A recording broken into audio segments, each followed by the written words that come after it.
Санитардык талаптар эстен чыгып, эл көп чогулган массалык иш-чаралар, тойлорду өткөрүү кайрадан башталды. Коомдук транспортто бет кап тагынуу да унутта калды. Унутта калган жөнөкөй эрежелерден улам оору күч алды. Соңку суткада 127 кишиден илдет аныкталды. Алардын 6-оосу медицина кызматкерлери.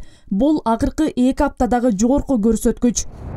Илдетти жуктургандар Бишкек шаарында 19, Ош шаарында 8, Чүй облусунда 4, Ош облусунда 38, Талас облусунда 3, Нарын облусунда 2, Ысык-Көл облусунда 4, Жалал Абад облусунда 20, Баткен облусунда 29 учур катталды. Кыргызстанда жалпысынан жугуштуу илдет 45.757 адамдан табылып, анын 42.005-и айыкты. Каза болгондордун саны 1063. Коронавирус жуктургандардын саны кайра көбөйүп, кооптулук жаралды. Аймактар боюнча караганда Баткенде абал начар, Ош жана Жалал Абад облустарында ооруга чалдыккандар көп болууда. Учурда өлкө боюнча коронавирус жана пневмониядан 2242 адам дарыланууда.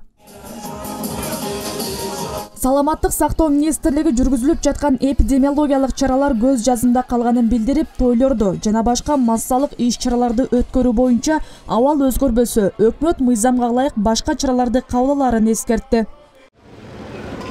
Коронавирус дүйнө жүзүндө да күчөп, айрым өлкөлөр кайрадан катаал карантин киргизе баштады. Алсак, Израиль 25 сентябрдан тартып 2 жума толук карантинге өтө турган болду.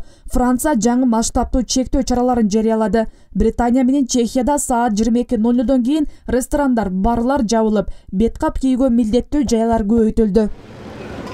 Айжамал Олжобай кызы, Кыялбек Мурзахматов, 7 канал, Ош.